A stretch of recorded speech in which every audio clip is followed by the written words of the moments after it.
Sino ba yung bumaba sa kotse na yun? Wala naman akong inaasahan na bisita. Aling Susi, parang si Randy. Oo nga si Randy. Oo nga, Tinay. Ang anak ko nga si Randy. Dito na lang po natin siya hintayin. Ang dami niyang dalang pasalubong, oh. Anak ko, kailan ka pa dumating? Kahapon lang, Nay. Mano po? Kaawaan ka ng Diyos. Ang tagal mo ring nawala, anak. Sa wakas nagkita na ulit tayo. Opo, Nay. Tapos na ang kontrata ko sa Saudi. Salamat naman at nakauwi ka ng maayos. Lalo kang gumagwapo, Randy. Mukha ka ng Arabo. Hindi ka nga namin kagad nakilala eh. Akala namin kung sinong artistang dumating. Hindi pa rin kayo nagbabago, Ate Tinay. Sige, maiwan ko muna kayong mag-ina. Kanina pa naman ako nandito eh. Tsaka na lang ulit tayong magkwentuhan, ha? Lagi pa rin palang pumupunta dito si Ate Tinay. Kung hindi nga sa kanya eh. Naging kainip-inip ang ilang taong kong paghihintay sa'yo. Kapag nandito siya, lagi niyang pinasasaya ang araw ko. Malaki pala ang utang na loob ko kay Ate Tinay kung ganun. Bigyan niyo na lang siya ng chocolate. Bakit nga pala hindi mo isinama ang mag-iina mo? Masakit po kasi ang tiyan ni Marilyn eh. Ang mga anak naman namin ayaw sumama kung hindi kasama nanay nila. Ang tagal ko na rin kasing hindi nakikita ang mga apo ko eh. Di bale sa susunod, sasama ko na sila. Nay, kumusta naman kayo habang wala ako? Namiss ko talaga kayo. Lagi din ako nag-aalala sa inyo dahil mag-isa lang kayo dito. Mag-isa lang ako dito sa bahay pero maraming kapitbahay ang tumitingin sa akin. Katulad na lang ni Tinay. Marami ang nagmamalasakit sa akin kahit hindi nila ako kadugo. Ang pagkakaroon ng mabait na asawa ay biyaya mula sa may kapal. Pero ang sakim na asawa ay parang sumpa sa isang pagsasama. Kailanman hindi makukontento sa biyayang meron siya. Ang labis na kasakiman, madalas humahantong sa kapahamakan ng mga mahal sa buhay. Mapagpalang araw, Miss Gwen. Matagal niyo na akong taga-subaybay at talaga namang nakakaadik ang makinig sa inyo simula nang irekomenda ng kapitbahay ko ang channel niyo. Araw-araw akong nakikinig at umaasa na isa na ang kwento ko sa maririnig ko. Tawagin niyo na lang akong Susi. Byuda at may isang anak.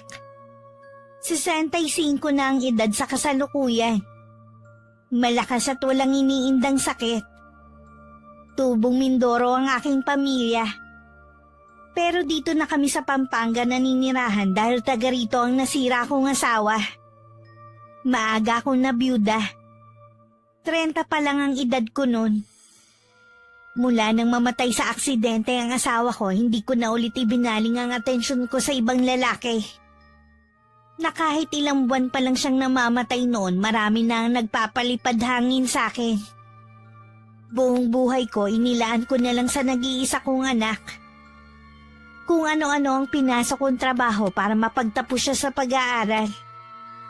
Hanggang sa nakapag-asawa siya at hindi nagtagal nakapag-abroad. Ano po ba ang pinagkakaabalahan niyo? Tumatanggap pa rin ako ng mga tahiin. Palaking tulong din kasi yun sa pang-araw-araw ko. Hindi ba kayo binibigyan ni Marilyn ng pera? Paminsan-minsan. Anong paminsan-minsan? Dapat po buwan-buwan kayong nakakatanggap sa padala ko ah. Yun ang sabi ko kay Marilyn eh. Hayaan mo na anak. Ang mahalaga naman naaalala niya akong bigyan. Totoo din ba na ayaw niyong tanggapin yung cellphone na pinabili ko kay Marilyn? Hindi ko naman kailangan ng cellphone Hindi naman ako marunong gumamit nun. Ayos na sa akin yung luma ko. Kaya ako yung pinabili para matawagan ko kayo. Para makapag-video call tayo. Gusto ko kasing malaman ang kalagayan niyo. Naging maayos naman ako sa loob ng ilang taon Patawarin niyo ako, Nay. Akala ko kasi hindi kayo pinababayaan ni Marilyn. Naniwala naman ako sa kanya na sinunod niya lahat ng billing ko. Anak, ayokong aawayin mo ang asawa mo dahil sa nalaman mo, ha? Naiintindihan ko naman ang asawa mo kung bakit niya yung ginawa. Nakukonsensya lang ako. Dahil kung saan-saan namamasyal ang pamilya niya at kumakain gamit ang perang pinapadala ko. Samantalang kayo, nagtitiis lang mag-isa rito. Kahit naman yayain ako ng asawa mo, hindi naman ako sasama sa kanila. Alam mo naman na hindi ako mahilig mamasyal. Mas nag-e-enjoy ako makipagkwentuhan sa mga kapitbahay. Naku, Nay, tinuturuan pa kayong maging tsismosa ng mga kapitbahay natin eh. Hindi naman, anak. Nay, ayusin niyo mga gamit niyo. Isasama ko na kayo pa uwi ng bahay. Wag na, iho. Baka maging pabigat lang ako sa inyo doon. Nakikiusap ako sa inyo, Nay. Ang tagal nating hindi nagkita. Hayaan niyo naman na makabawi man lang ako sa inyo. Pwede ka namang dumalaw-dalaw dito eh. Iba pa rin yung nakakasama ko kayo araw-araw. Baka bumalik uli ako sa Saudi. Gusto ko lang sulitin na makasama kayo. Sige na nga. Baka matagalan na naman bago tayo magkita. Sige na po, ayusin niyo na yung mga gamit niyo. Dahil sa kagustuhan kong makasama ang anak ko kahit may pag-aalinlangan sa aking puso, pinagbigyan ko na rin ang hiling niya. Bago umalis, nagpaalam pa ako sa mga mabait kong kapitbahay na parang pamilya na ang turing ko. Mangiyak-ngiyak pa si Tinay na yumakap sa akin at nagbilin na dumalaw ako sa kanila. Ibinigay ko naman sa kanya ang chocolate na pasalubong sa akin ng anak ko. Siya na lang kako ang mamigay sa mga kapitbahay. May isang oras din bago kami nakarating sa bahay ng anak ko na ilang beses ko na rin napuntahan. Pero madalas nasa labas lang ako ng gate. Dahil ayaw akong papasukin ng aking manugang. Pagdating hindi maitago ni Marilyn ang pagkagulat na makita ako. At napasulyap pa siya sa malaking bag na dala ng anak ko. Agad niyang niyaya si Randy sa isang saradong silid para kausapin ng sarili na. Anong ibig sabihin nito, Randy? Mula ngayon, dito natitira si Inay. Ha? Di ba ayaw naman ng nanay mo dito? Ayaw niya? O ikaw ang may ayaw? Dapat, ipinaalam mo muna sa akin. Hindi yung nagdedesisyon ka na lang basta. Ngayon lang ako babawi sa nanay ko. Tapos kokontrahin mo pa? May pamilya ka na. Dapat kami ang priority mo, hindi ang nanay mo. Malaki naman tong bahay ah. Hindi naman magiging pabigat sa atin ang inay ko. Ang point ko lang naman kasi, mawawalan tayo ng privacy bilang pamilya. Hindi ibang tao ang nanay ko. Kararating mo lang, mag-aaway na ba tayo agad? Ikaw lang naman ang gusto makipag-away eh. Baka akala mo hindi ko alam ang ginawa mo. Puro kasinungalingan lang pala mga sinabi mo sa akin tungkol kay inay.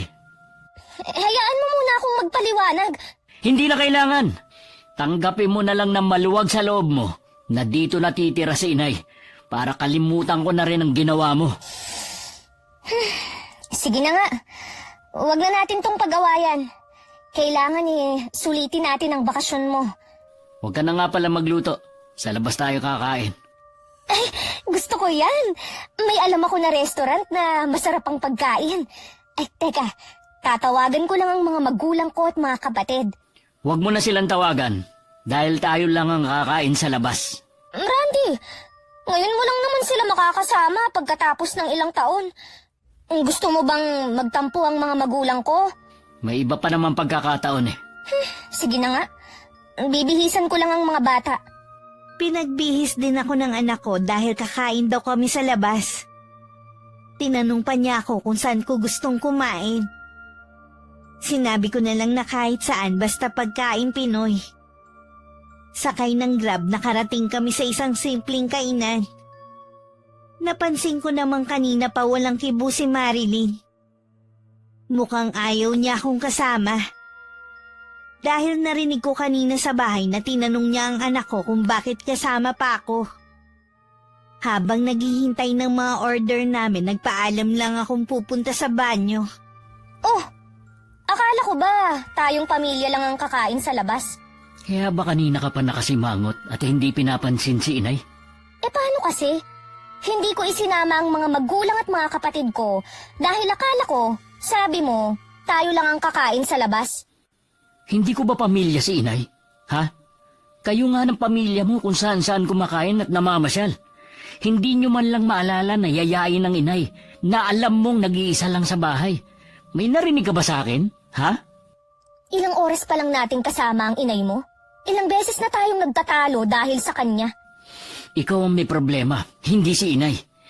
Mula pa kanina, pinakita mo na ang tunay mong ugali pagdating sa nanay ko. Akala ko pa naman tanggap mo siya at aalagaan kapag nasa malayo na ako. Hindi na nga ako magkanda-ugaga sa pag-aalaga sa mga anak natin eh. Pag-aalagain mo pa ako sa nanay mo? Sana man lang kahit ibinigay mo mga kailangan niya. Pero anong ginawa mo? Ultimo maliit na halaga na pinaaabot ko sa'yo, hindi mo ibinigay. Akala ko ba, hindi mo na yan uungkatin kapag pumayag ako na sa atin tumira ang nanay mo? Ayusin mo kasi ang ugali mo. Ayokong tatratuhin mo na parang ibang tao si inay. Oo na. Pabalik na ako sa lamesa namin nang makita ko na parang nagtatalo ang mag-asawa. Bago ko makalapit, tumigil na rin sila. Ilang sandali pa dumating na ang mga order namin. Pinagsilbihan naman ako ng anak ko. Inalok niya ako ng lahat ng mga nakahain sa mesa namin. Salamat anak ha. Kumain ka na rin. Nay, kung may gusto pa kayo, magsabi lang kayo o orderin natin. Ang dami nga nitong in-order mo eh. Mauubos kaya natin to. Pwede naman nating iuwi kapag hindi naubos. Kumain lang po kayo, Nay. Halos lahat po ng in-order ni Randy paborito nyo. Oo nga eh. Oh, mga apo, bakit hindi kayo masyado kumakain? Ay naku, Nay. Hindi po kasi nila gusto ang pagkain dito eh. Di sana sa iba na lang tayo kumain. Doon sa gusto ng mga apo ko. Di kayo naman po ang hindi nakakain. Alam kasi namin na pagkain Pinoy lang ang gusto nyong kainin. Pasensya ka na, iha, kung medyo maselan ako sa pagkain, ha? Hindi nyo kailangang humingi ng pasensya, Nay. Marami pa naman pagkakataon para kumain sa ibang restaurant na gusto naman nila. Pilitin na lang natin na ubusin ang pagkain. Sayang din kasi ang mahal pa naman. Hindi lang ang mga apo ko ang tamilmil sa pagkain, pati ang manugang kong si Marilyn. Halata sa ekspresyon ng mukha niya na hindi niya gusto ang pagkain. Kahit masarap naman ang mga pagkain at paborito ko pa ang ilang putahe, nawalan na rin ako ng gana. Ipinabalot na lang ni Randy ang natira at inuwi namin. Nag-enjoy naman ako dahil nakasama ko ang anak ko at mga apo. Pagdating sa bahay, agad na ako nagpunta sa silid na ibinigay sa akin. Kumain lang naman kami sa labas, pero napagod agad ako. Naiiling na lang ako dahil parang pinapaalala no na tumatanda na ako. Mahal, matutulog ka na ba? Hindi pa naman. Bakit? Kachat ko kasi sina Mama. Tinatanong nila kung kailan daw tayo magbabakasyon. Gusto raw nilang pumunta ng Palawan eh. Napapagod pa kasi ako eh. Alam mo naman, nakararating ko lang kahapon. Yun nga ang sabi ko eh. Di ba, anniversary na nila sa isang buwan. Kaya gusto nilang mag-celebrate sana sa Palawan. Patagal pa naman pala eh. Mabuti na rin kasi na habang maaga pa mapagplanuhan na natin, di ba? Dapat sila nagpaplano nun at hindi tayo. Nasanay kasi ang pamilya ko na kapag may planong mamasyal o magbakasyon, ako ang taga-ayos ng lahat. Mabuti nga yun para makapag-relax ka rin habang nagbabakasyon ka rito. Ilang taon din ako na puro trabaho.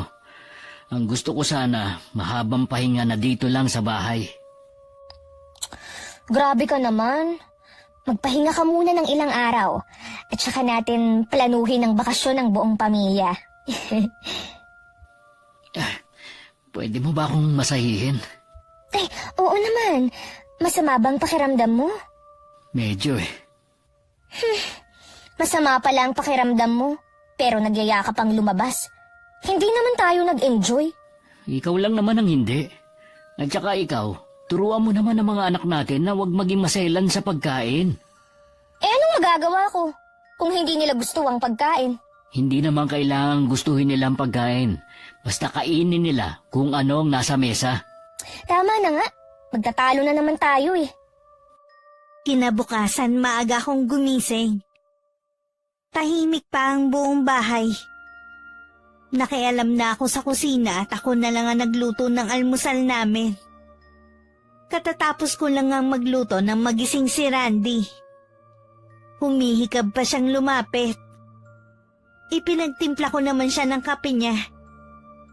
Natutulog pa raw ang mag-iina at malamang mamaya pa magigising ang mga yun. Sanay daw kasing tanghali na gumigising mula nang umalis siya. Kaya kami na lang ang nagsalo ng niluto kong agahan.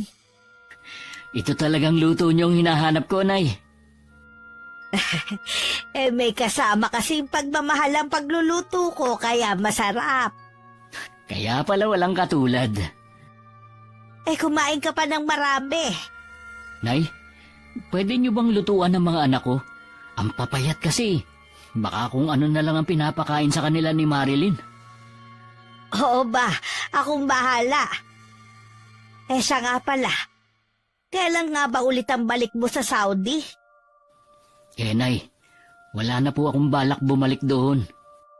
Ha? Bakit naman? Ayoko na kasing malayo sa pamilya ko at sa inyo. Matanda na kayo at kailangan din merong titingin sa inyo. Kung magsalita ka naman parang uugod-ugod na ako. Meron naman akong kaibigan na nag-aalok sa akin ng trabaho dito. Hindi man kasing laki ng kita ko sa Saudi, kahit papano, kasama ko naman ang mga mahal ko sa buhay. Sinabi mo na ba kay Marilyn ang desisyon mo? Hindi pa. Kumukuha lang ako ng tiyempo para sabihin sa kanya. Masaya ako na hindi ka naaalis. Hindi naman kasi sa lahat ng pagkakataon pera ang mahalaga. Kailangan mo lang ipaliwanag ng mabuti sa asawa mo para maintindihan niya. Oo naman, Nay. At saka kahit hindi niya magustuhan, hindi na rin magbabago ang isip ko. Kahit ano pang desisyon mo, anak, lagi lang ako nandito para suportahan ka. Nararamdaman kong magkakaproblema ang anak ko oras na ipaalam niya sa asawa na hindi na siya babalik sa ibang bansa. Pero tama naman ang desisyon niya. Masyadong maluho ang manugang ko at ang kanyang pamilya. Hindi man lang nakaisip na mag-ipon para sa kinabukasan ng mga anak. Naghahanda na ako ng tanghalian nang lumabas si Marilyn sa kwarto nila kasama ang dalawa kong apo. Kahit hindi niya sabihin, ipinagtimpla ko pa rin siya ng kape at gatas naman sa mga apo ko. Hinanap din niya si Randy. At sinabi kong kanina pa umalis. Alam niyo ho ba kung saan nagpunta si Randy? Ang paalam niya makikipagkita lang daw siya sa kaibigan niya. Sana naman umuwi na siya. Yayayain kasi namin siyang kumain sa labas Naghahanda na kasi ko ng pananghalian natin Iinitin ko na lang sana yung mga natirang ulam na inuwi natin. Ay, hindi kami kumakain ng tira-tira ng mga bata. Sana po, ipinakain niyo na lang sa mga aso sa labas. Sayang naman kung ipapakain lang sa mga aso. Ang mahal pa naman.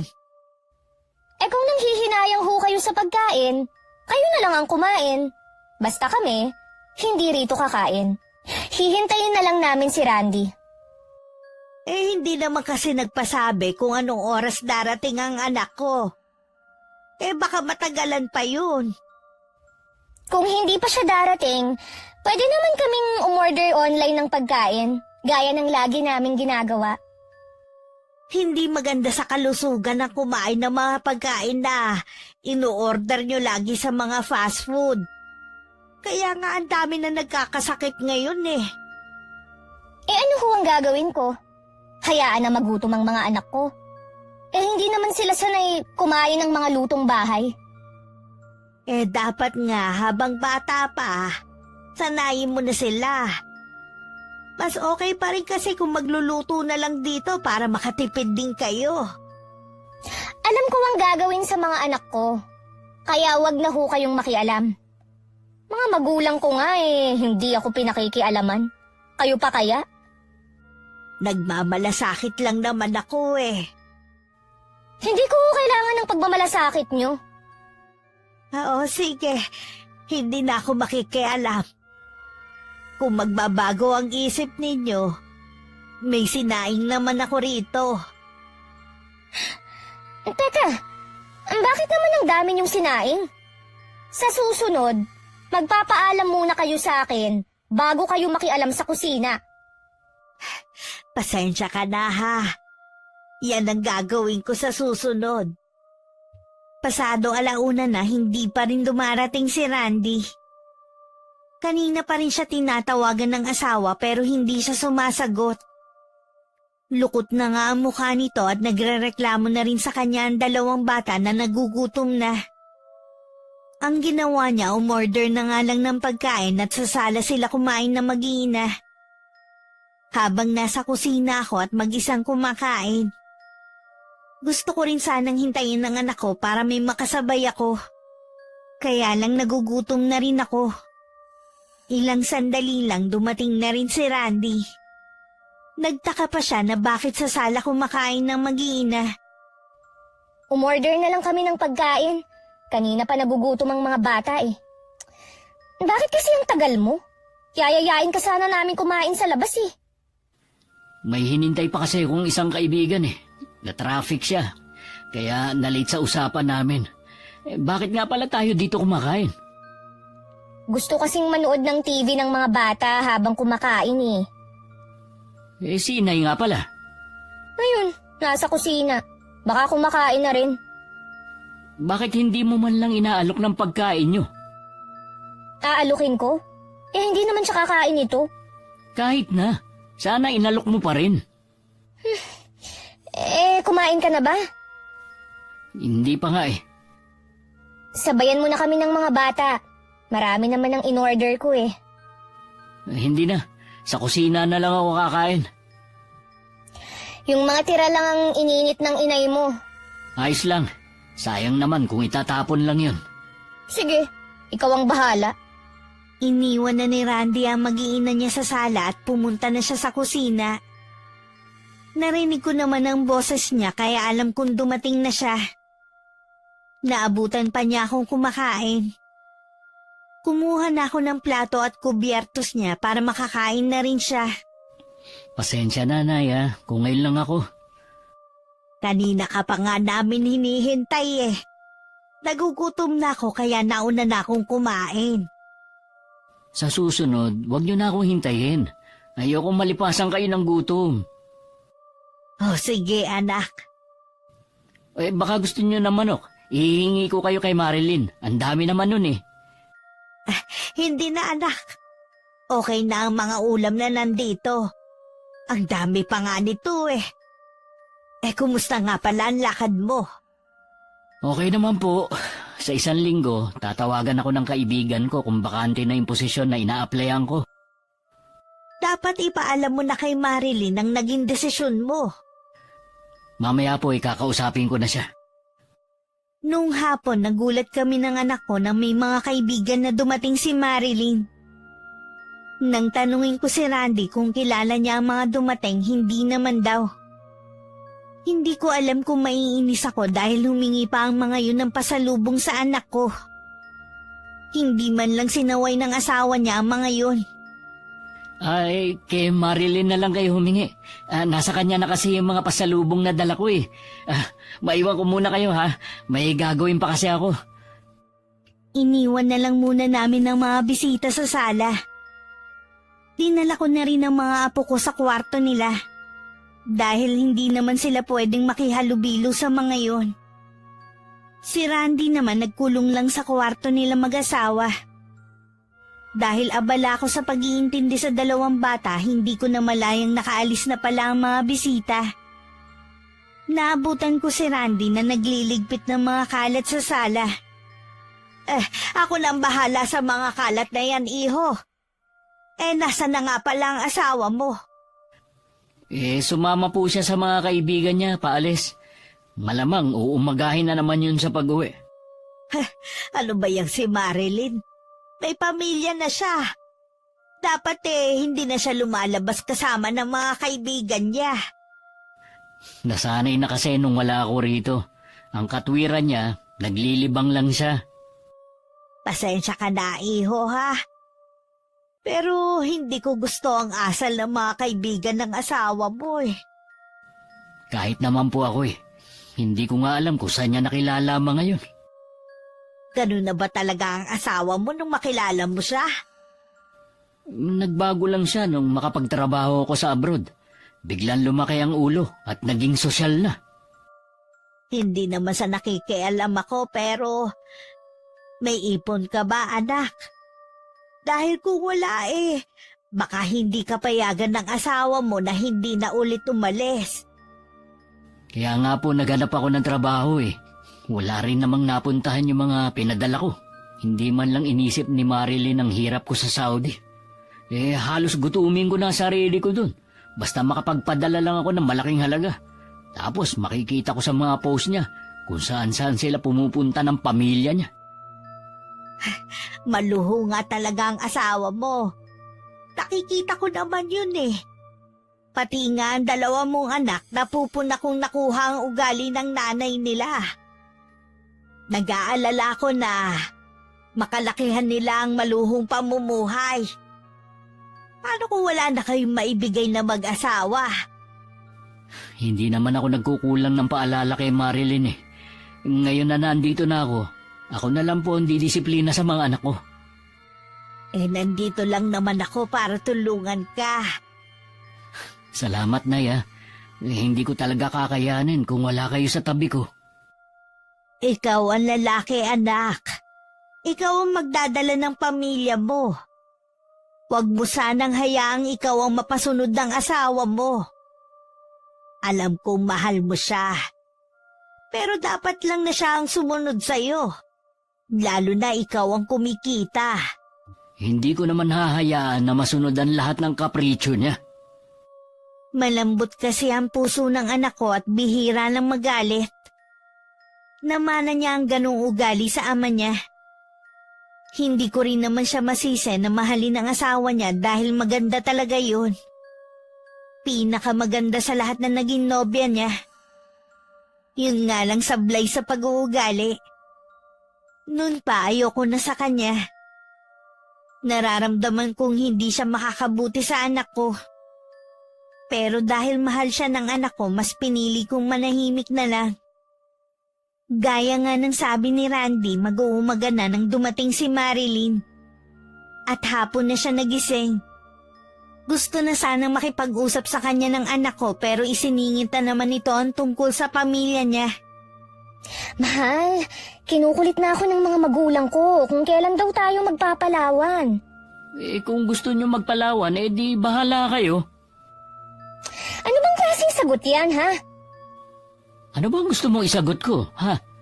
Kung gusto nyo, ituloy nyo ang pagpunta doon. Sila naman ang gagastos Hindi mo yata ako naiintindihan Ipaliwanag mo kasi na maayos. Kaya ako to sinasabi sa'yo dahil gusto ng mga magulang ko na ikaw ang gumastos.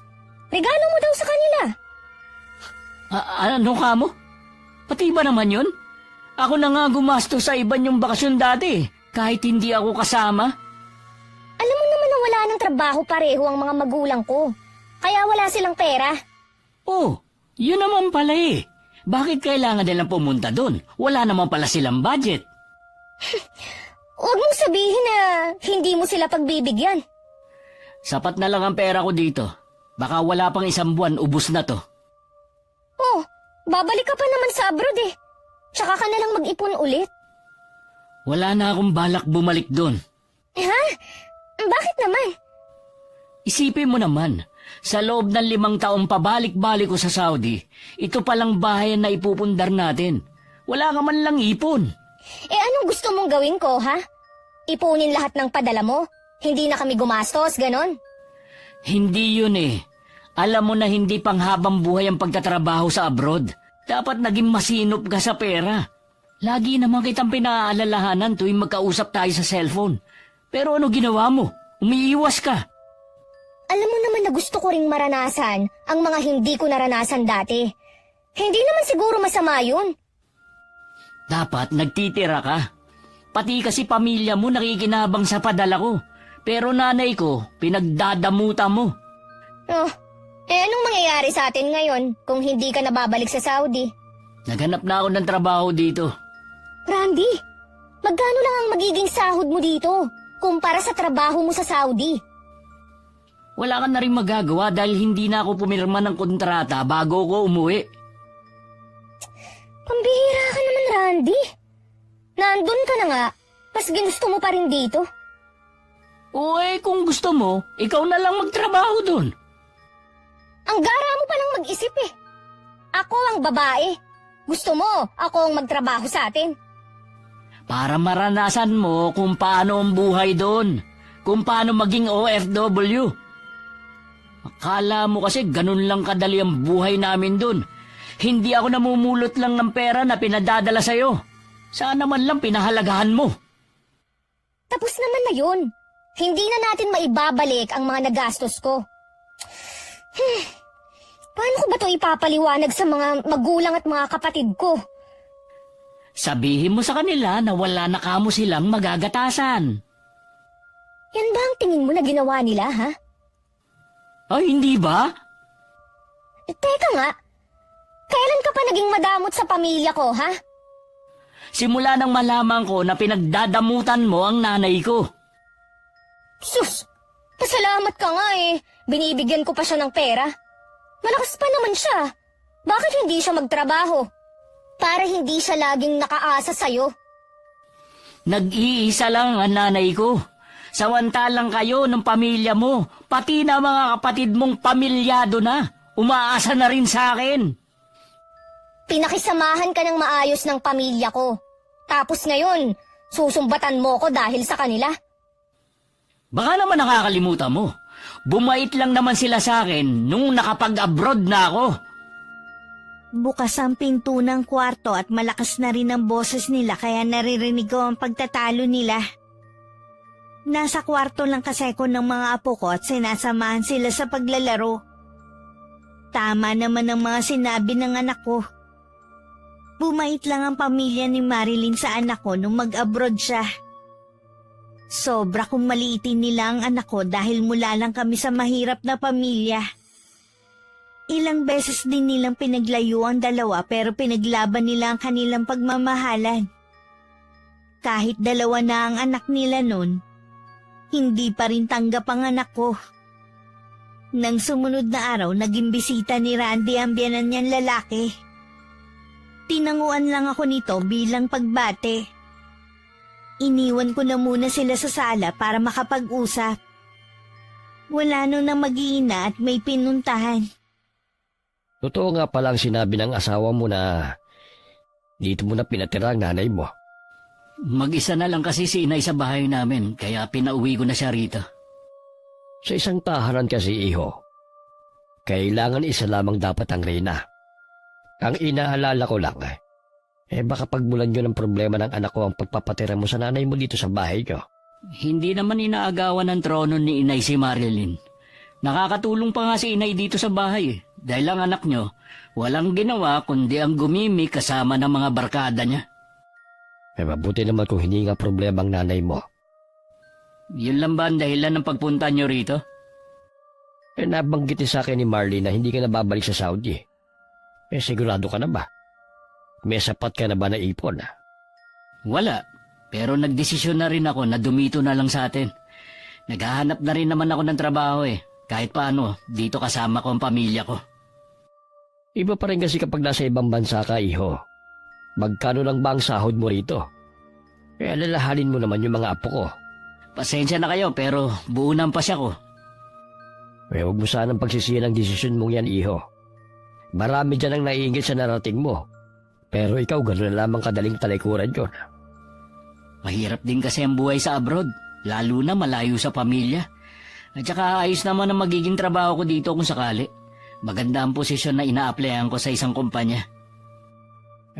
Mukhang hindi na nga magbabagong isip mo. Paano? Aalis na ako. Sige pa, ingat kayo sa pag-uwi. Alam mo, anak, hindi ko maintindihan kung bakit kailangan pa magsumbong ng asawa mo sa ama niya. Akala yata ni Marilyn, makukumbinse ako ng ama niya. Paano kasi? Pati sila maapektuhan ngayong hindi ka na babalik sa Saudi. Hindi pa rin talaga nagbabago biyanang ko. Ganun pa rin ang tingin niya sa inyo. Hayaan mo na. Hindi ko namang ikamamatay kung hindi niya ako kausapin eh. Kung magbabakasyon man tayo, hindi na sila kasama sa plano. Ayoko ng mga taong hindi kayo nire-respeto. Akala ko ba wala kang sapat na ipon? Sinabi ko lang yon para hindi ako kulitin ni Marilyn. Tama rin naman ang ginawa mo. Sa panahon ngayon mabilis maubos ang pera pero ang hirap kitain. Kaya nga po panahon na siguro para matuto si Marilyn. Kapag nag-aaway kayo hanggat maaari sana, huwag niyong iparinig sa mga anak ninyo. Pasensya na po, inay. Hindi na yun mauulit. Gabi na nang dumating sina Marilyn at mga apo ko. Kinuha ko na sila para mabihisan dahil inaantok na. Sinabi naman na manugang ko na kumain na sila sa labas. Makahulugan ko pang tiningnan ng anak ko bago kami tumalikod. Papasok na rin sana si Marilyn nang pigilan siya ng anak ko. Sinabi niya rito na galing kanina rito ang papa niya. Bakit kailangan mo pa magsumbong sa papa mo? Nagtatanong kasi sila tungkol sa pagpunta natin sa Palawan. Kaya nabanggit ko na hindi ka na nga aalis ulit. Hindi pa rin nagbabago ang papa mo, no? Sana man lang inisip nila mga naibigay ko sa kanila. Sana man lang konting respeto sa nanay ko. Oh, ano bang ginawa ni Papa, ha? Hindi man lang niya kinausap si inay Sus, para yun lang noon pa man, hindi na niya kinakausap ang nanay mo, Masyado ka namang OA. Talaga bang hindi niyo magawang respetuhin ang nanay ko? Pati yung pagtira niya rito, kwinento mo pa. Bakit? Totoo naman na nandito ang nanay mo, Nag-aalala lang naman ng pamilya ko na baka magbago ang trato mo sa akin sa bahay na to. Hindi mo ba naiisip na malaking tulong si inay sa atin? Siya ang gumagawa ng mga bagay na hindi mo maasikaso dahil abala ka sa ibang bagay. Kaya nga hindi na ako gumagawa Dahil alam ko naman napapapel yung nanay mo. Di tama nga ako. Imbis na magpasalamat ka, yan pa talaga sasabihin mo.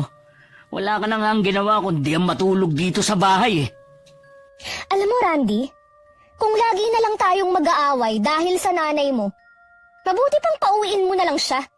May bahay naman siya Sarili mo lang ba talaga ang iniisip mo at ang pamilya mo? Kaya ako nga dinala si inay dito dahil wala siyang kasama sa bahay namin. Di hanapan mo ng kasama. Problema ba yun? Ay sayaw at sa gusto mo, dito lang si inay. Baka nakakalimutan mo. Asawa mo ako. At ako ang mas may karapatan sa kanya sa bahay na to. Ay mas lalo naman ako dahil ako ang bumili ng bahay na to. Mabuti pa. Magsama kayo ng nanay mo. Mula nang dumating ako sa bahay ng mag-asawa, minsan hindi ako pinakitaan ng maganda ni Marilyn. Pinaparamdam niya talaga sa akin na hindi niya ako gustong makasama. Binabaliwala ko na lang ang mga pinapakita niya. Ang mahalaga sa akin, natutulungan ko ang anak ko sa dalawa niyang anak at mga gawaing bahay. Iniwasan ko na rin na sumama sa kanila kapag kakain sa labas. Hanggat maaari kasi ayoko makigulo pa. Dumating ang araw na natanggap sa trabaho si Randy. Imbis na matuwa si Marilyn, parang hindi pa niya nagustuhan yun. Mas gusto pa talaga niyang malayo sa asawa. Basta malaki ang sahod. Wala na talagang pag-asa na bumalik ka ng abroad. Mas gusto mo pa yatang malayo ako sa inyo eh. Kung sa tingin mo, nagsasakripisyo ka sa malayo, kami rin naman. Hindi mo man lang inisip ang kinabukasan ng mga bata. Sana kasi nagtatabi ka rin sa mga pinadadala ko sa iyo. Kaso mo, ubos biyaya ka. Oo na, kasalanan ko na. Malaki rin ang sahod ko. Magagawa pa rin naman natin kumain sa labas at mamasyal, gaya ng nakasanayan nyo ng mga bata. Pero hindi na natin pwedeng isama ang pamilya mo. Baka isipin naman nila, nagdadamot na tayo. Alam naman nila na wala na ako sa abroad ah. Dapat maintindihan nila yun. Nasanay na rin kasi sila na tuwing kakain sa labas, kasama sila, kahit sa mga bakasyon. Ikaw naman ang nagsanay sa kanila eh. Kaya bahala ka ng magpaliwanag. Kahit hindi natuloy ang bakasyon nila sa Palawan, sana naman, bigyan mo sila ng regalo sa anniversary nila. Bibigyan na lang kita ng pambili ng regalo. Ikaw na ang bahala. Regalo lang. Wala na ako maibibigay kundi yun. Kung gusto mo palang maibigay ang mga luho ng pamilya mo, sana nagtrabaho ka na lang para sa kanila. Randy, ano bang problema mo? Hindi ka naman dating ganyan ah. Alam mo siguro, nasusulsulan ka ng nanay mo. Walang sinasabi si inay. Huwag mo siyang idamay sa usapan. Sabi ko na nga be, problema lang ang dala niya sa bahay na to. Tigilan mo na nga ang kakasabi niyan kay inay. Kung totoo naman kasi. Ang totoo kasing problema dito, nagagalit ka at ang pamilya mo dahil hindi na ako babalik sa Saudi. Ay, alam mo, nakakapagod na paulit-ulit na lang ang pinag-aawayan natin. Ikaw kasi. Mabuti pa sigurong tanggapin ko na lang na dito ka na talaga magtatrabaho. Ay, dapat nga ganun. Pasensya ka na kung lagi kitang inaaway. Naiintindihan naman kita. Napansin kong masigla na ang anak ko.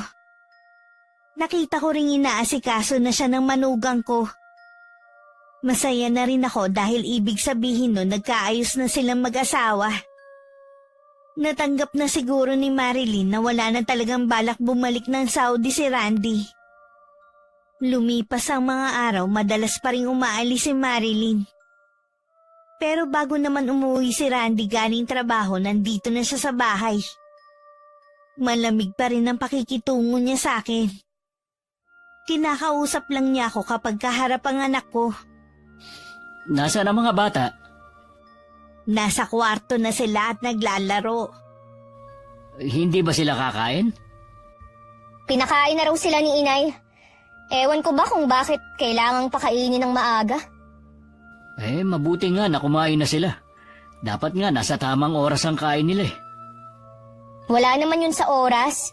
Basta ang importante, kumakain bago matulog. Ang mabuti pa kumain na tayo. Masamang pinaghihintay ang grasya. Oo nga, kanina pa rin naman ako nagugutom. Sa dami kasi ng trabaho, nakalimutan ko magmerienda. Nako, hindi ka dapat nagpapalipas ng gutom sa trabaho. Kanina lang naman yun. Dapat siguro nagbabaon ako ng sandwich. Minsan kasi hindi na ako pumupunta sa kantin eh. Hayaan mo. Bukas gagawan kita ng sandwich na babaunin mo. Salamat, mahal ah. Siya nga pala. Nabilan mo na ba ng regalo mga magulang mo?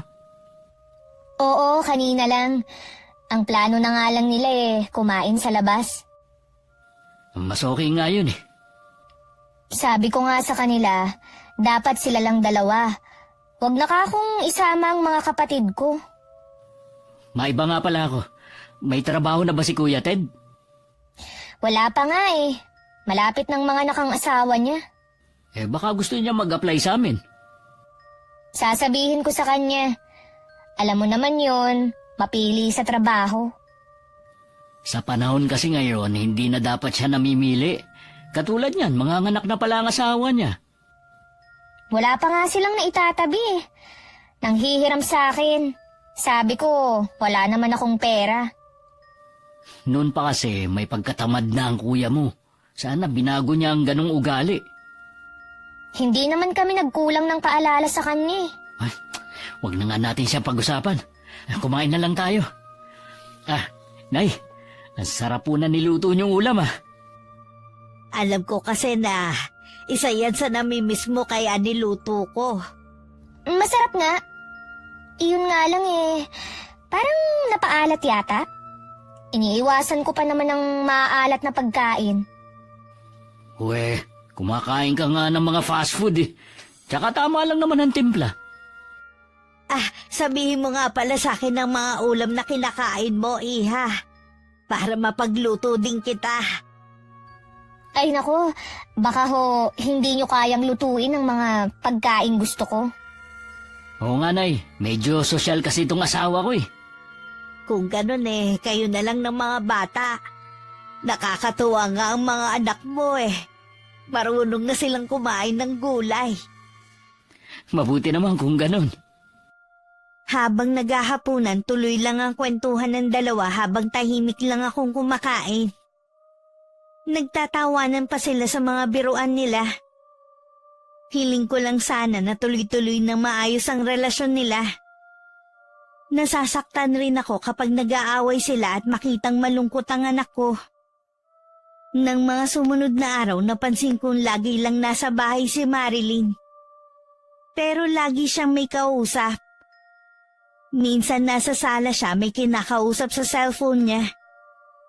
Hindi ko alam kung bakit ako nakaramdam ng kaba ng mga oras na yon. Alam kong labag sa kagandahang asal pero nakinig pa rin ako sa pakikipag-usap niya. Alam kong lalaki ang kausap niya. Mula nun, lagi ko na siyang minamanmanan. Isang araw hindi ko na napigilang hindi siya kumprontahin. Aalis ka ba para makipagkita sa lalaki mo? Ano? Makikipagkita ho ako sa mga kaibigan ko. Alam kong may iba kang lalaki. Kailan mo pa niloloko ang anak ko, ha? Hindi ko ho alam ang sinasabi nyo. Wala akong lalaki. Huwag ka na magkaila pa. Ilang beses kong narinig ang pakikipag-usap mo sa lalaki mo. Pati ba naman ang pakikipag-usap ko? Pinakikialaman mo? Hindi ka na nakontento sa pakikialam sa pag-aalaga sa mga anak ko at pati dito sa bahay. Huwag mong ibahin ang usapan para mabaling sa akin ng sisi. Alam kong masaya ka dahil ako ang gumagawa ng mga bagay na dapat ginagampanan mo. Kung labag naman pala sa loob nyo ang ginagawa nyo rito sa bahay, edi bumalik na lang kayo sa inyo. Hanggat hindi sinasabi ng anak ko na umalis ako, dito lang ako. Matigas ka talaga, no? Lahat naman ginawa ng anak ko para sa iyo Ano pa bang kulang? Tama lang naman naggawin niya lahat. Dahil pamilya niya kami. Kaya siguro pilit mo siyang pinapaalis dahil may iba kang lalaki. Oras na magsumbong ka kay Randy at masira ang pamilya namin. Tandaan mo, hindi kita mapapatawad. Ikaw ang sumira sa pamilya mo dahil sa pagiging makasarili mo. Gusto mo sa'yo na lang lahat. Wala akong pakialam kung yan ang tingin mo sa akin. Basta tumahimik ka. Sino ka para patahimikin ako, ha? Dapat kasi hindi ka nalang isinama rito ni Randy. Alam mo naman na may pamilya na ang anak mo. Sana, hindi ka na nagsumiksik pa dito. Ayaw mo ko nandito dahil alam mong anumang oras, pwede kang mabuko sa ginagawa mong pagtataksil. Ipapaalam ko to kay Randy.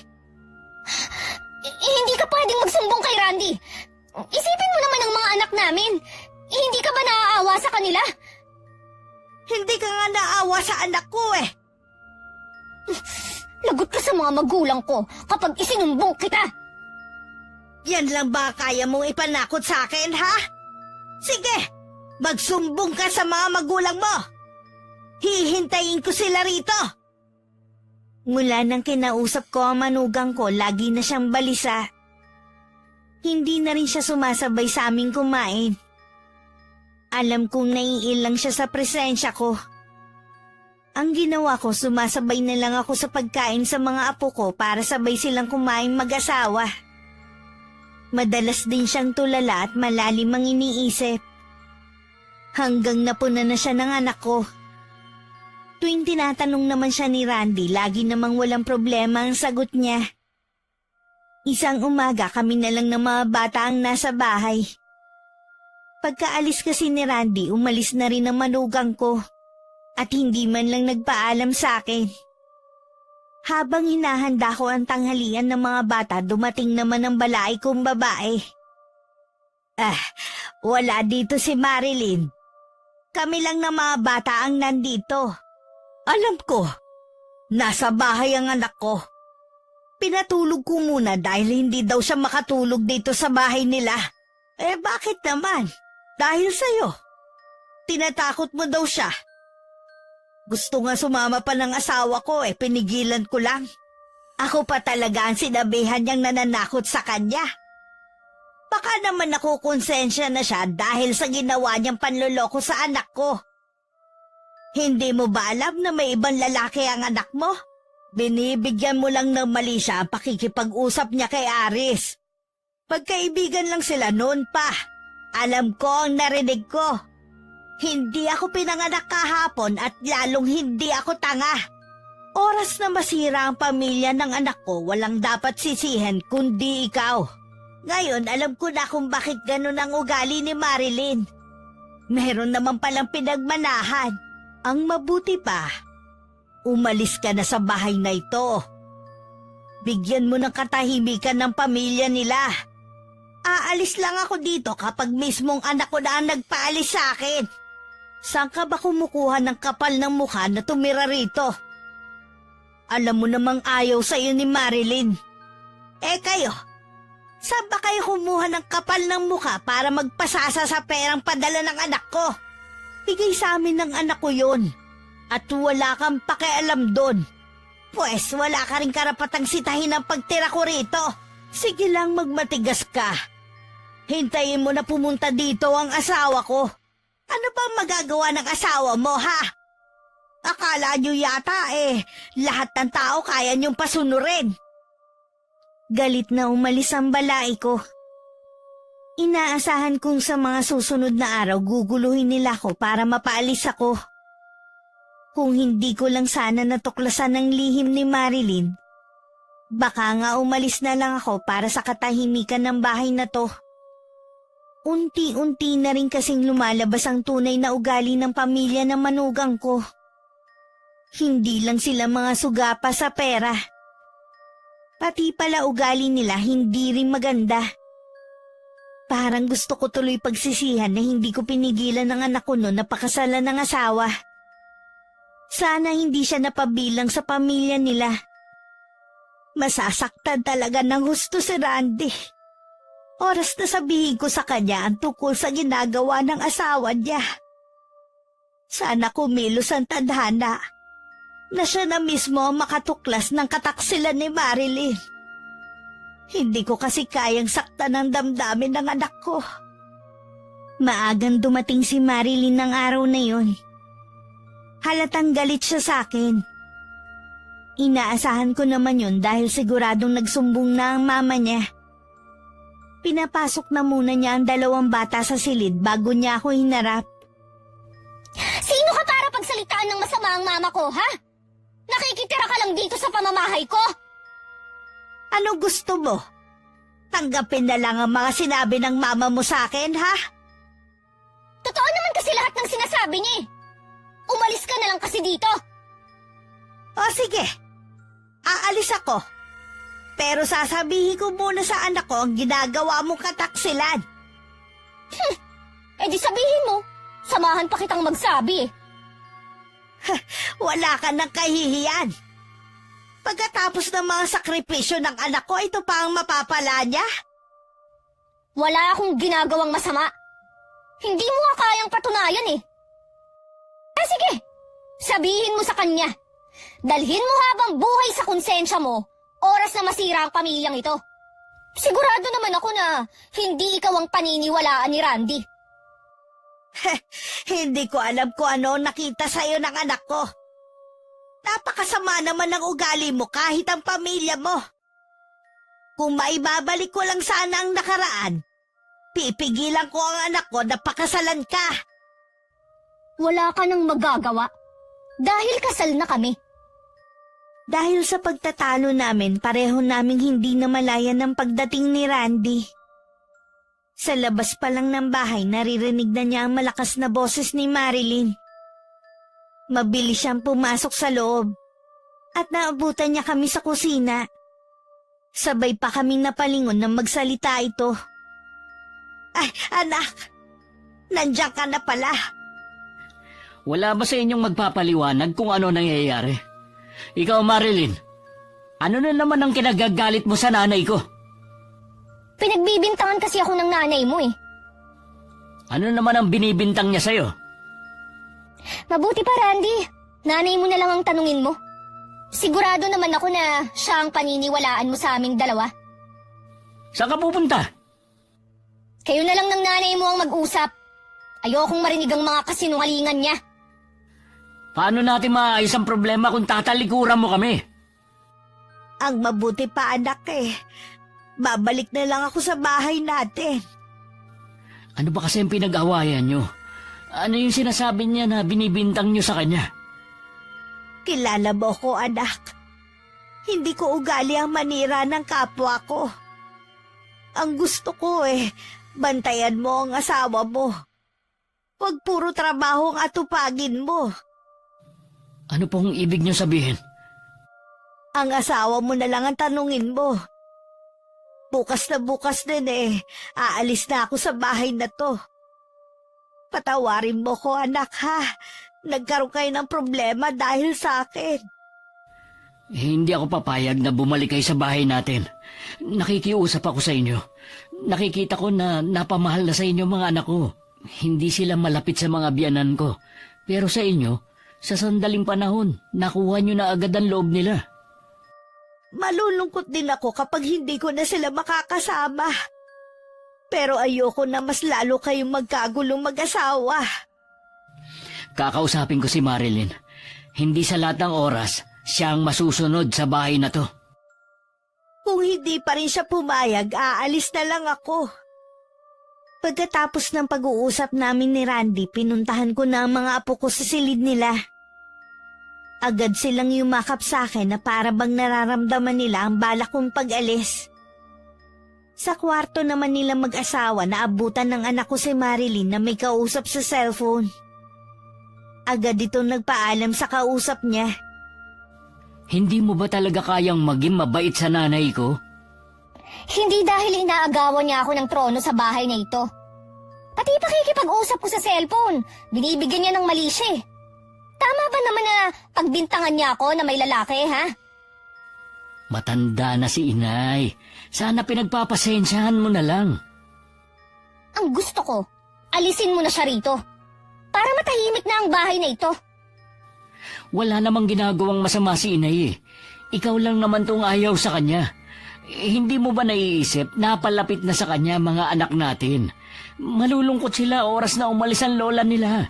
Ang dami nang ang alam ng dalawa eh. Marunong nang kumain ng gulay at nagdadasal na rin bago kumain at matulog. Dahil yun kay inay. So ipinamumukha mo sa akin na wala akong silbing ina, ganun ba? Dapat nga ikaw ang nagtuturo nun sa mga anak natin pero ang nanay ko pa talaga. Sige, gagawin ko yan. Basta paalisin mo lang ang nanay mo dito. Ngayon nga lang ako bumabawi sa nanay ko eh. Sa lahat ng hirap niya sa akin tapos gusto mo pang paalisin ko siya. Kung hindi dahil sa kanya, wala ako sa kinalalagyan ko ngayon. Wala kang utang na loob sa kanya. Obligasyon niya na pag-aralin at bigyan ka ng magandang buhay. Mahal ko si inay, kaya gusto kong bumawi sa kanya. Ayoko sa kanya at ayokong nandito siya. Hindi mo ba ako naiintindihan, ha? Kapag umalis si inay, sasama ako sa kanya. Mag-isa ka sa bahay na to. Ano? Mas pipiliin mo ang inay mo kaysa sa akin, ha? Anong klase kang asawa? Nagtitimpi lang ako sa ugali mo at sa mga naririnig ko sa mga kaibigan natin na mga ginagawa mo habang nasa abroad ako. Sige, sila ang paniwalaan mo kaysa sa akin na asawa mo. Isang ebidensya lang at talagang iiwan kita.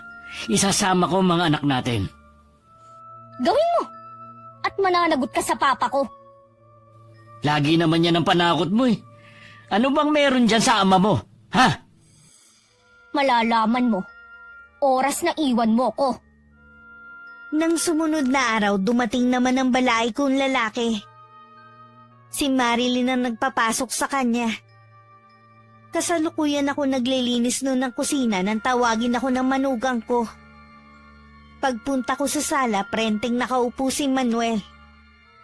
Si Marilyn naman pangiti-ngiti sa isang tabi. Kitang-kita ko rin ang galit sa mukha ng ama niya.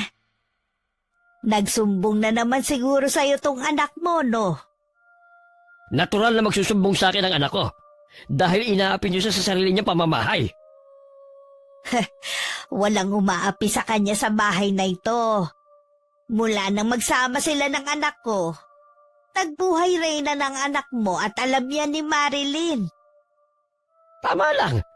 Dahil hindi namin pinalaki yung mga anak namin para lamang maghirap sa mga asawa nila. Eh ano ba talaga ang sadya mo, balae? Umalis ka na sa bahay na ito bago pa kita kalad ka rin palabas. Sino ka para gawin sa akin yan, ha? Huwag mo akong subukan. Hindi ko alam kung saan kayo kumukuha ng kakapalan ng mukha ng mag-ama. Ipinaglalaban ko lang ang karapatan ng anak ko. Eh pareho lang naman tayo nakapakanan ng mga anak natin ang iniisip. Sana kung nagmamalasakit ka sa pagsasama nila, pagsabihan mo yung anak mo na maging tapat naman sa anak ko. Alam na ng papa ko na ginagawan mo lang ako ng kwento na may ibang lalaki. Wala kang maipakita na ebidensya eh. Ang kapal ng mukha mo para sirain ang pagsasama ng dalawa. Bumalik ka na sa pinanggalingan mo at hayaan mo mamuhay ng tahimik ang mag-asawa. Magkaroon ka naman sana ng kahihiyan, Nay. Umuwi ka na sa inyo. May sarili ka namang bahay eh. Huwag ka na makihati sa kita ng anak mo. Ipaubaya mo na lamang yun sa mag-iila. Bibigyan lamang kita ng ilang araw para umalis sa bahay na ito. Eh kung wala na kayong sasabihin, maiwan ko na kayo. May gagawin pa kasi ko sa kusina. Sana naman umalis na siya. Hindi talaga ako mapakali kapag nandito siya. Sabihin mo lamang ako kapag hindi pa siya umalis. Kakalad ka rin ko talaga sa palabas ng bahay na ito. Salamat pa ah. Lagi kayong nandyan. Eh hindi naman kita pwedeng pabayaan na lamang. Siya nga pala. Malapit ang piyesta sa atin. Pakisabi mo nga sa asawa mo na baka pwedeng siya nang sumagot sa panghanda natin. Sasabihin ko po sa kanya. Hindi naman yung tatanggi eh. Malaki naman ang sahod niya sa trabaho. Eh mas malaki sana kung nasa abroad siya. Imbis na nakakapagbakasyon kami ng mama mo sa iba't ibang lugar eh, napurnada patuloy. Kaya alam mo namang ikaw lang ang pwede naming asahan sa bagay na yon. Wala na po tayong magagawa. Hindi ko mapilit si Randy.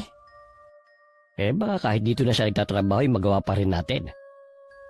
Titingnan ko po. Bago pa lang kasi sa trabaho si Randy. Mahirap kung ngayon ko siya hihiritan. Eh sabihan mo na lang kami ha. Paano? Aalis na ako. Mag-iingat po kayo sa pag-uwi nyo.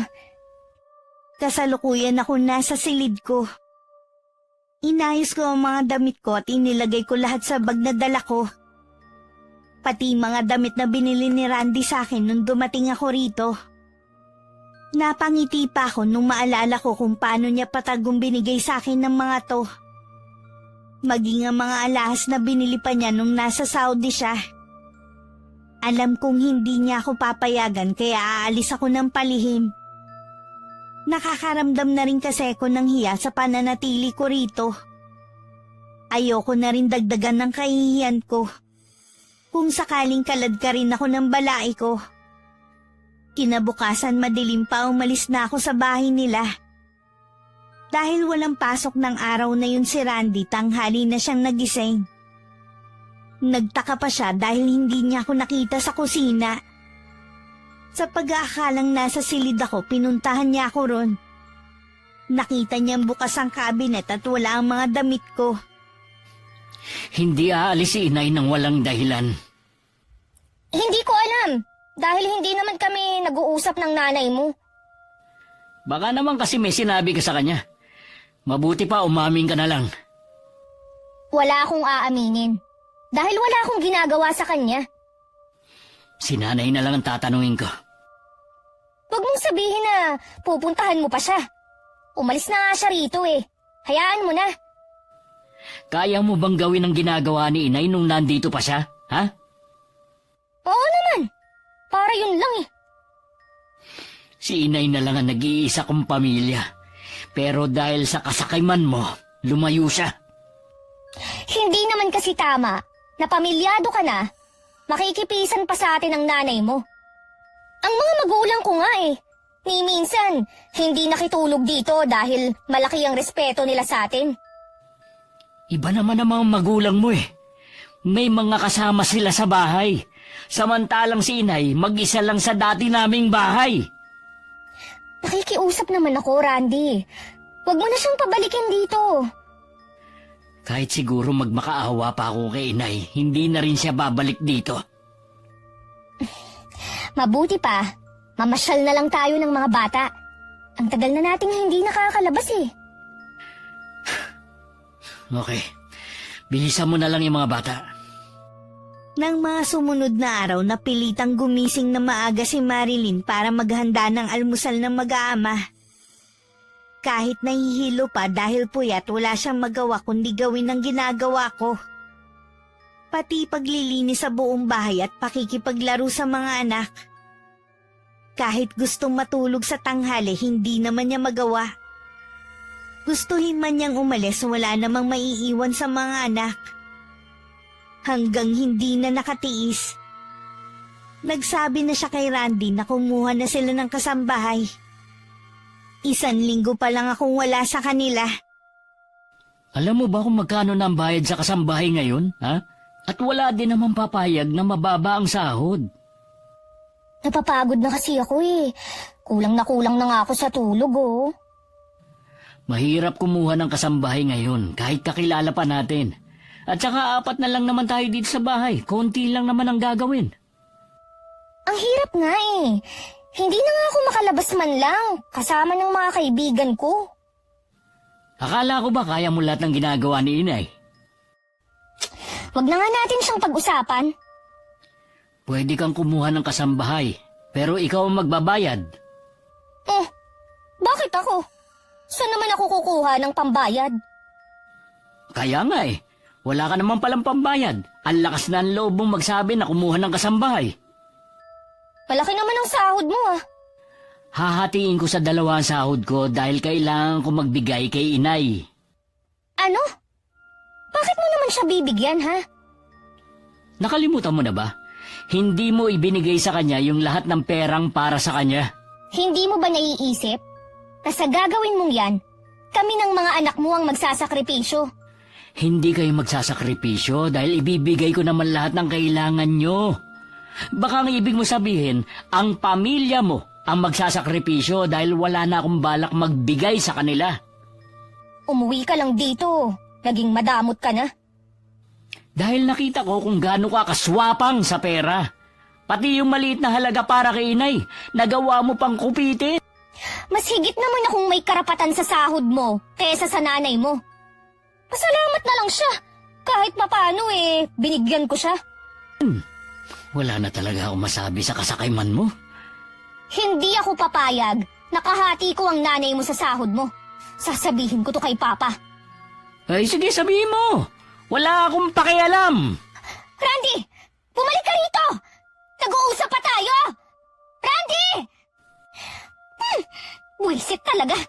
Ang tanda na mamas boy pa rin. Simula nang umalis ako sa bahay ng anak ko, may ilang beses na rin akong dinalaw ni Randy. Naikwento ko na rin sa kanya ang ginawang pakikipag-usap sa akin ng mga magulang ni Marilyn. Kung paano nila ako sinabihan na umalis sa bahay na yon. Hindi niya yun nagustuhan. Pero sabi ko na lang na hayaan na.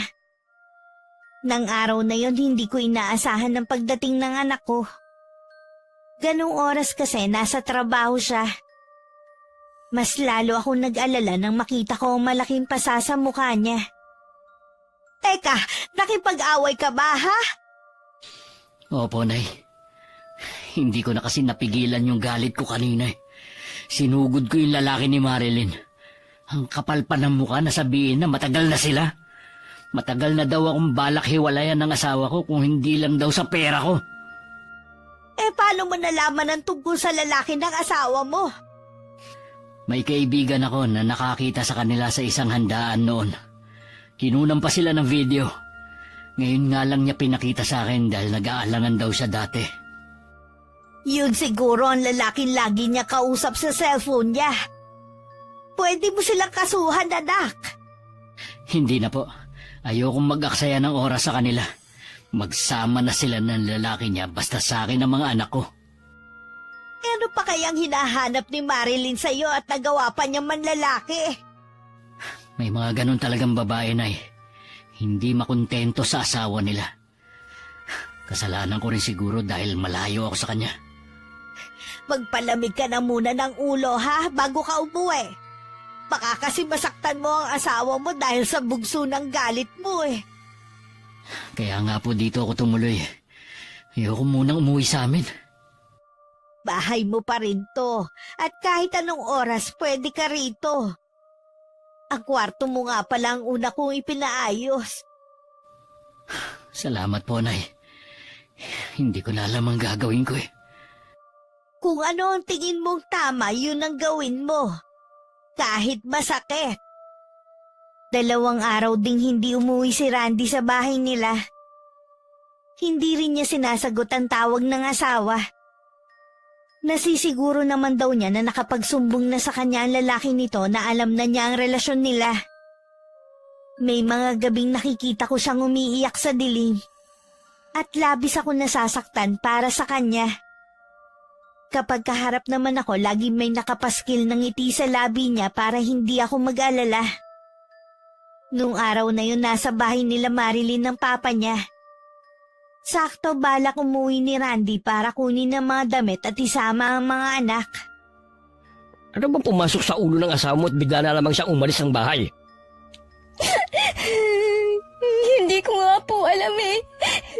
Basta na lang siyang hindi umuwi. Sigurado ako, nandun siya sa nanay niya. Kapag hindi pa siya umuwi ngayon, pupuntahan natin siya sa bahay ng nanay niya. Hindi na po kailangan. Nandito na ako. Nagpakita ka ng hayop ka. Ilang araw mong hindi inuwi na mag-iina mo. Ang gusto ko, umuwi ka na rito sa bahay niyo at humingi ka ng dispensa sa anak ko. Bakit ko naman gagawin yun? Sa taksil niyong anak. Ang video na to ang katibayan ng pagtataksil nila ni Aris. Nakakaya ka? May asawa din pala ang lalaking yun. Siguro nilaso ng nanay mong isip mo. Hindi ko na kayang tagalan na pakisamahan ng anak niyo. Nandito ako para kunin ang mga anak ko. Randy, maawa ka. Huwag mo akong iwan. Hindi mo maaaring gawin yan. Inuutusan kita na umuwi na rito. Sino kayo para utusan ako? Ha? Ang mabuti siguro, ang iuwi nyo, yung anak nyo, doon sa inyo. Hindi ka aalis dito. Dito lang tayo. Ay, ikaw ang bahala. Mabuti nga yun para magkausap kayo ni Dina. Dina? Sinong Dina? Yung asawa ni Aris. Nakalimutan mo na ba agad? Yung babaeng eskandalosa. Paano niyo nalaman ang bahay natin? Huwag mong sabihin, sinabi mo. Kaibigan mo siya, di ba? Sa tingin mo, hindi siya makakagawa ng paraan?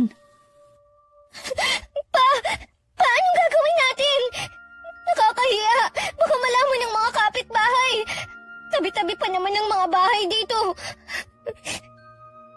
Eh di huwag mong papasukin. Mas lalo siyang magwawala. Kilala ko si Dina. Mabuti pa umuwi na lang tayo sa bahay. At ikaw, Randy, imbis na ipagtanggol mo ang asawa mo, ikaw pa talaga nagpahamak sa kanya. Siya ang gumawa ng kalokohan at hindi ako. Mas mabuting harapin niya yon kesa takasan niya. Eh baka naman malaki yung pagkukulang mo sa anak ko. Kaya niya yung nagawa. Naku, pasensya na kayo kung nagawa niyang magloko habang nasa abroad ako at nagpapakahirap doon para maibigay ko lang ang pangangailangan niyo. Tama na! Kahit ano pang sabihin mo, ikaw pa rin ang may kasalanan ng lahat ng to! Pagkatapos ng problemang ito, kailangan niyo pa rin magkaayos ni Marlene. Naiiling na lang si Randy. Habang nakasunod ang tingin sa mag-ama na daig pa ang pugante na tumatakas. Ni hindi man lang nagawa ng asawa na magpaalam muna sa mga anak. Tuwang-tuwa naman ang dalawang bata na makita ang ama. At lalo silang natuwa nang malaman na makikita at makakasama na nila ako ulit. Pagdating sa bahay, halos ayaw nang humiwalay sa akin ng mga apo ko. Bumitiw lang sila sa akin nang kailangan na nila matulog. Desidido na rin si Randy na hiwalayan ng asawa at gagamitin niya ang ebidensyang nasa kanya. Para hindi kunin na manugang ko ang mga anak nila. Inaasahan ko rin na bigla na lang susulpot si Marilyn sa bahay namin. At talagang isinama mo pa ang ama mo rito. Hindi ka ba makakilos nang wala siya? Ayoko ng mahabang usapan. Gustong bawiin ng anak ko ang mga bata. Mabuti pa ilabas mo na sila at nang makaalis na kami. Huwag mo sanang kalilimutan na nasa bahay kita. Wala kang karapatan na manduhan ako. Nakikiusap ako sa inyo, Nay. Ilabas niyo na ang mga anak ko. Hindi mo naman talaga mahal ang mga anak mo eh. Sarili mo lang ang mahal mo. Gagamitin mo lang naman sila para perahan si Randy. Kung ako sa iyo huwag mo na silang kunin para hindi ka nakasuhan ng anak ko. Alalahanin mo nasa hustong gulang na ang mga bata para mamili kung kanino sila sasama. Huwag kang mag-alala, anak. Gagawa tayo ng paraan. Gusto ko pong makausap si Randy. Hindi ka rin niya haharapin. Gusto ko lang pag-usapan namin ang tungkol sa mga bata. Hintay mo na lang na kontakin ka niya.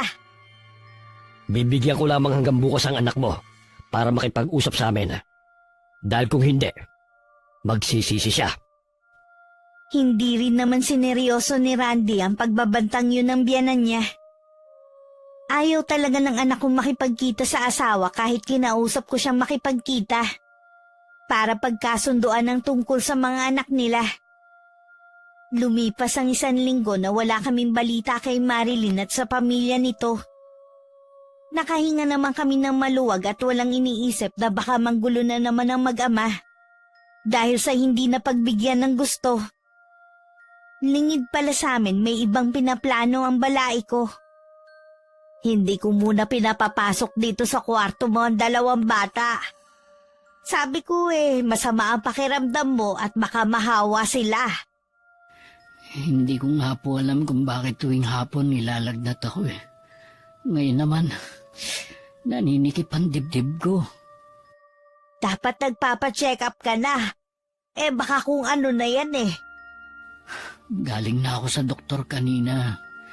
Pina-check up ko na ang baga ko at nagpa-laboratory na rin ako. Okay naman ang resulta Magpapatingin pa rin ako sa ibang doktor. Gusto ko lang masiguro na tama ang resulta ng test sa akin. Maliban sa pananakit ng katawan, ano pa bang nararamdaman mo? Hindi ako makatulog sa gabi.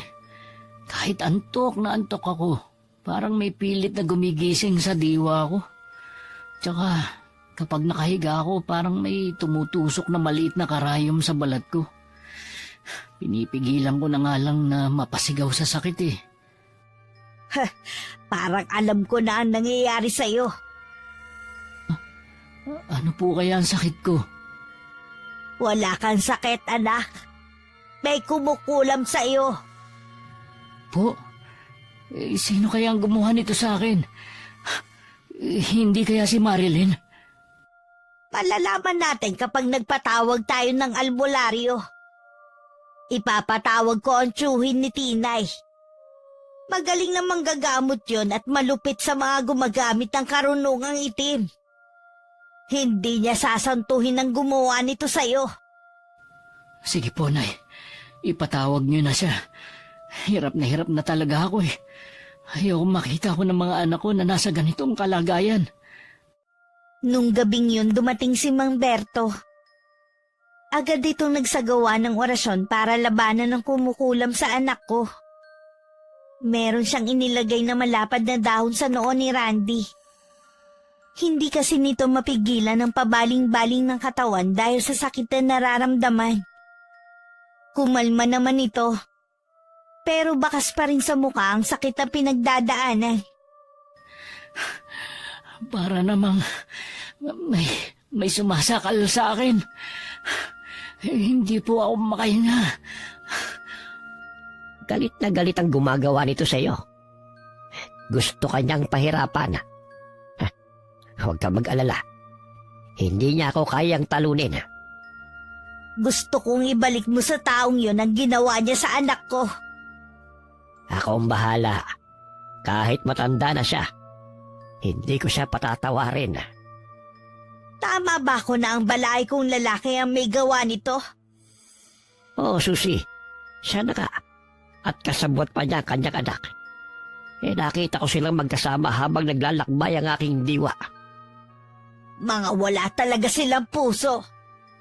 Dapat kay Marilyn napaparusahan din para magtanda. Pagagalingin ko muna si Randy bago ko sila balikan. Muling nanahimik ang buong silid. Kahit ang mga usal ng albularyo hindi maririnig. Tanging pagbuka lang ng kanyang bibig ang mapapansin. Makalipas ang ilang oras, gumaling na rin ang anak ko. Pinainom lang siya ni Mang Berto ng halamang gamot. At naging mahimbing na ang tulog niya. Kailangan niyang makabawi ng lakas. Ilang gabi rin siyang hindi pinatulog.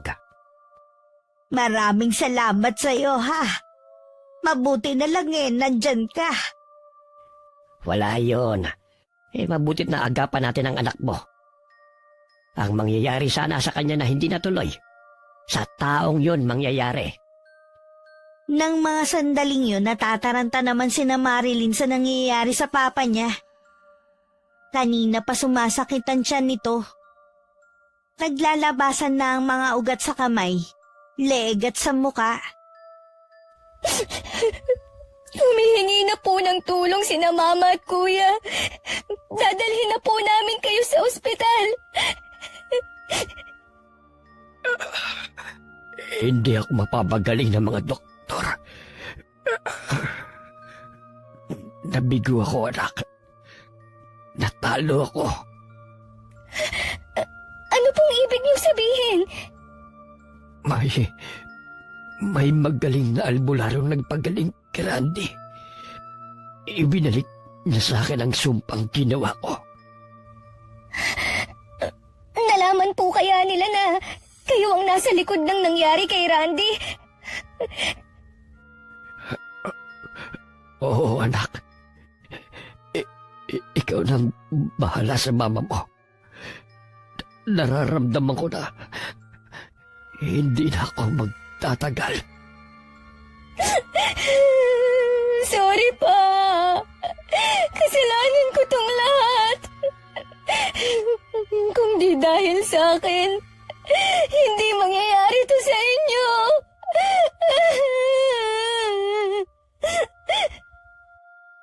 Dahil sa kasakiman, kaya tayo umabot sa ganito. May pagkakataon ka pang magbagong buhay, anak. Huwag mong sayangin ang pagkakataon. Pakayanin niyo po! Labanan niyo ang nangyayari sa inyo! Ayoko pang mawala kayo!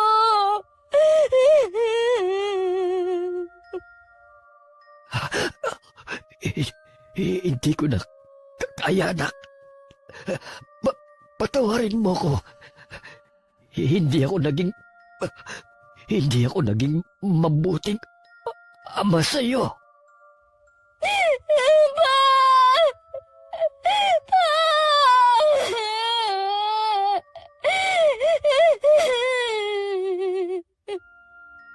Lumaki pa ng lumaki ang tiyan ni Manuel hanggang sumambulat yun.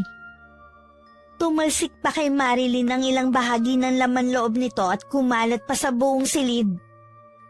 Nagtitili na lang siya hanggang dumating ang ina at mga kapatid. Kahit sila nabigla sa nadatnan. Ilang sandali ring tulala lang silang lahat. Naging tikom din ang bibig ng pamilya nila sa tunay na ikinamatay ni Manuel. Makalipas nga ang isang buwan, nagpunta si Marilyn sa bahay namin. Hindi naman ako nagulat sa itsura niya. Kung gaano siya kaganda nun, kabaliktaran na ngayon. Nawala ang kinis ng balat niya na dating mala porselana. Malaki rin ang nabawas sa timbang niya. Yun ang epekto ng kulam ni Mang Berto. Wala na pala ang papa ko.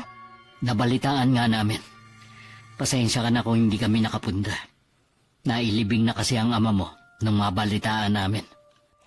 Ayos lang. Bakit ka nga pala nandito? Gusto ko lang humingi ng tawad sa mga nagawa ko sa inyong kasalanan. Nagsisisi na po ako. Pinatatawad na kita. Ikaw pa rin naman ang ina ng mga anak ko. Pinapatawad na rin kita. Alisin mo na ang bigat dyan sa dibdib mo. Marami pong salamat. Napakabuti niyo. Sana rin po hayaan niyo ko na madalaw ang mga anak ko. Gusto ko pong iparamdam sa kanila na nagbago na ako at mahal na mahal ko sila. Hindi kita inaalisan ng karapatan sa bagay na yan. Pero sana, huwag ka nang umasa na magkakabalikan pa tayo. Huwag kang mag-alala, Randy. Hindi ko hihilingin yun. Para lang talaga sa mga bata. Sana rin po mapatawad niyo na rin ang papa ko. Nagbayad na siya sa ginawa niyang kasalanan, sapat na yun. Sana lang matahimik na ang kaluluwa niya nasan man siya ngayon. Isang beses sa isang linggo dinadalaw ni Marilyn ng mga anak niya sa bahay. Naging magkaibigan naman sila ng anak ko sa kabila ng mga nangyari. Alam kong masaya sila na hanggang magkaibigan na lang sila. Ang mahalaga na patawad na nila ang isa't isa at wala nang galit sa mga puso nila. Ang pagiging sakim ay isa rin sa dahilan ng problema sa isang tahanan o pagsasama. Kapag sariling kapakanan lamang ang laging iniisip at hindi makontento sa kung anong meron, kapahamakan ang magiging resulta. Gaya ng nangyari kay Marilyn at sa kanyang ama. Nabuhay nito ang naging kapalit dahil sa kagustuhan na mahawakan sa leeg si Randy. Alam ko marami ang may ganitong pangyayari sa buhay nila, Miss Gwen. Sana hindi lang ako, ang anak kong si Randy, at higit sa lahat ang manugang kong si Marilyn ang may napulot na aral sa naging karanasan naming ito. Maging sana ang mga kapwa ko tagapakinig sa inyong channel. Maraming salamat sa pagpili ng sulat ko. Wakas. Okay, shoutout po tayo. Shoutout kay Miss Ami Yong. Hi kay Janelle Lasam. Hi kay Prot Prot from Cebu City. Hi kay Jamaica Solas. Hi kay Giselle Capiding. Hi kay Josefina Fuelias from Pasig. Hello kay Angel San Pedro from Saudi Cobar. Hello kay Colin Esperal. Shoutout sa Barangay Bigyan, Polilo, Quezon na laging nakikinig. Maraming salamat sa inyo.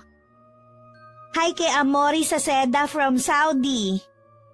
Hello kay John Roy Reyes. Hi kay Emily Servano from Amman, Jordan. Hello kay na Gladys San Ramon, Marlo Coylan, and Gerald Lapik. Hi kay Michael Atencion from Talavera, Nueva Ecija. Hi kay Jora Lu Joy Joy from Mindanao. Hi kay Jen Duering o Doring. Hello kay Grace Coronel from Batangas. Hi kay Jessica Sobremonte from Quezon City. Hello kay Rosemary Lagunsad. Hi kay Nikki Dasoy from Rizal, Kalinga. Hello kay Inday Along. Hi kay Corazon Dumaulaw. Shoutout sa Galindez family and Ramos family. Hello kay Rosemary Casonete. Hi sa John Lea family. Hi kay Cassie Barcelona from Bahrain. Shoutout sa Mahinay family and Espaliona family. Shoutout sa Bakay Onera family. Hello kay na Ma'am Jonaline Nisperos Rivera at Germaline Gakayan na masugid natin taga-subaybay. Maraming salamat po. Hello kay Marilyn Gasha sa Andre from Cagayan Valley. Hi kay Maylin Acedron from Saudi. Hello kay Margie Gianga from Kuwait. Shoutout sa Benny Dals PH from Abha, Riyadh. Hi kay Raquel Laure from Muntinlupa City. Hello kay Loida Padayogdog. Hello kay na Raquel Hasigawa, her husband Mitsuru, and Uncle Buboy in Mexico, Pampanga. Hi kay na Troy, Tresha May at Axel Rose. Hello kay Jennifer Uwano from New Zealand. Hi kay Nerissa Molina. Hello kay Cherry Joy Totanes. And hi kay Arlene Castro Ramos. Maraming salamat po sa patuloy niyong pagsuporta at pakikinig. Ingat! God bless!